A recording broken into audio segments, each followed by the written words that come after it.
It was the 7th year of my marriage to Ethan when his first love, Celeste Dubois, returned to the country. My mother was left in a vegetative state after Celeste's botched surgery, and my brother Dylan was thrown into prison by Ethan himself for trying to seek justice for Mom. When I called the police, Ethan locked me up at home. He forced me to kneel and apologize to Celeste. After stripping me of all my dignity and destroying my family, Ethan said coldly, "Celeste is the woman I vowed to protect for life. The Miller family owes her, and you'll never be able to repay that debt." Heartbroken, I jumped into the sea. 3 years later, I returned to the top, as Shirley. When he knelt in a pool of blood, begging me to come back, I stepped coldly over his hand. Ethan, your affection and your life are both too dirty for me to stomach. Get lost. Don't ever show your face to me again. Avery's pave cold late autumn rain, mixed with hail, lashed against the gray steps of the New York Police Department. I was drenched, clutching a detention notice tightly in my hand. The edges of the paper were soft and pulpy from the rain, but the bold sentences on it were still glaring. Suspected of forging evidence, commercial extortion. The person detained was my brother, Dylan Miller, a renowned liar in New York, and the one who had personally handed over the damning evidence to the police was my husband of 7 years, Ethan Thorne, CEO of Thorne Group. I don't know how I drove to Thorne Group headquarters. As I pushed open the heavy door to the CEO's office on the top floor, even my breath was trembling. The sprawling office was warm. Ethan sat on a wide leather sofa, head bowed, carefully wiping a faint red mark on Celeste's wrist with a cotton swab. His movements were so gentle, his gaze so soft. A tenderness I had only dared to dream of in these past 7 years. Hearing the sound, Ethan looked up. Seeing me, soaked and disheveled, his brow furrowed, and he immediately shielded Celeste behind him. "What are you doing here?" His voice was as cold as ice. I slammed the detention notice onto the coffee table, my voice hoarse. "Ethan, why was Dylan arrested? What exactly have you done?" Ethan's face remained calm. He pulled out a wet wipe and slowly cleaned his hands. "Dylan fabricated evidence of Celeste's medical malpractice for extortion, involving a huge sum. I'm simply a law-abiding citizen cooperating with the police investigation. Medical malpractice?" I was so furious I laughed. "My mom is still lying unconscious in the ICU."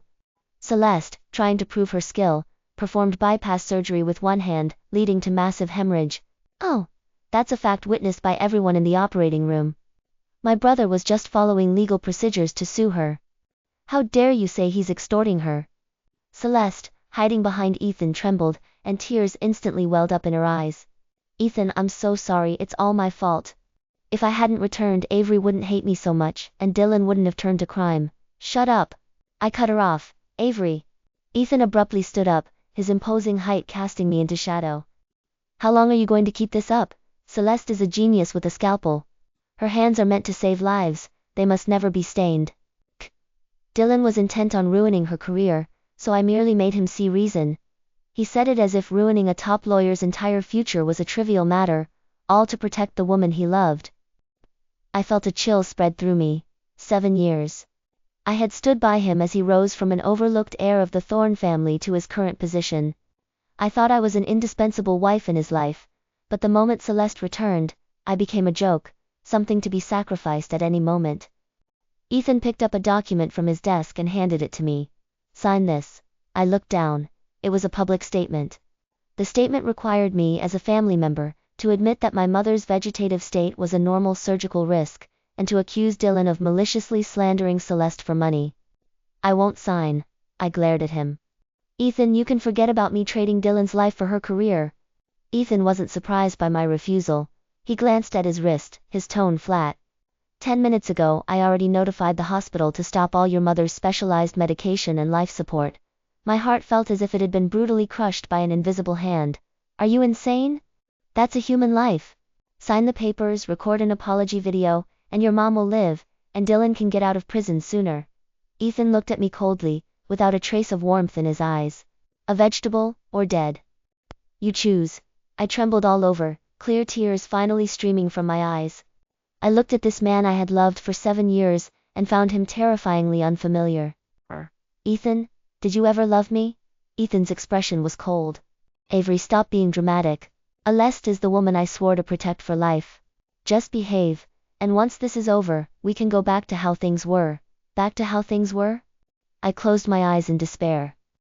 I picked up the pen, and with a trembling hand, I signed my name on the statement that betrayed my soul and my family. Avery's POV. After signing, I rushed like a mad woman to Thorne's private hospital. Pushing open the familiar VIP ward door, I found it empty. My mind went blank. I grabbed a passing nurse and demanded sharply, "Where's my mom?" The nurse dared not look me in the eye. "Your mother was transferred to a general ward."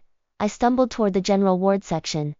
In the most crowded, noisiest 8-person ward at the end of the corridor, I saw my mother. Gone were the premium private nursing and expensive life support system, replaced by only the faint beeping of a basic ventilator. My mother's already pale face now looked even more gaunt, as if she could stop breathing at any moment. "Who allowed you to TR?"